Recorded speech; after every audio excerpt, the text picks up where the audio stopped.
Hi friends, boat నెక్‌లో ఈ neck design అనేది సింపుల్‌గా ఎలా స్టిచ్ చేసుకోవాలో చూడండి. ఫస్ట్ మనం ఇలాగా డ్రాప్ షేప్ అనేది డ్రా చేసుకుంటాం కదా! మెయిన్ పీస్ పై వైపున లైనింగ్ పెట్టుకొని, ఇలా చుట్టూ కూడా పాదం ఖర్చు ఉండేలా స్టిచ్ వేసుకోండి.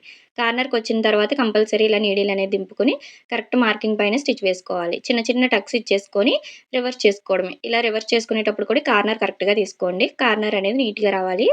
చూసారు కదా! ఒక పాదం ఖర్చు ఉండేలాగా పైనుంచి ఇంకొక స్టిచ్ వేసుకోండి. లైనింగ్ ఎక్కడ కూడా బయటకి కనిపించకూడదు. ఇలా స్టిచ్ చేసుకున్నాము అంటే మనకి చాలా నీట్‌గా వస్తుంది. చూసారు కదా! ఇలా వచ్చింది. చుట్టూ మెయిన్ పీస్‌ని అటాచ్ చేసేసుకోండి. ఇలా 2 కూడా రెడీ చేసుకున్న తర్వాత ఈ డ్రాప్ చుట్టూ కూడా ఒక హాఫ్ ఇంచ్ గ్యాప్‌లో మార్కింగ్ చేసుకొని 1 ½ ఉండేలాగా స్క్వేర్ పీస్ అపోజిట్ కలర్ తీసుకొని ఇలా ఫోల్డ్ చేసుకొని కుట్టుకోండి. అన్నీ కూడా ఇలా రెడీ చేసుకున్న తర్వాత 1/1 ఇలా దగ్గరగా నీట్‌గా ఫినిషింగ్ వచ్చేలా స్టిచ్ చేసుకోండి.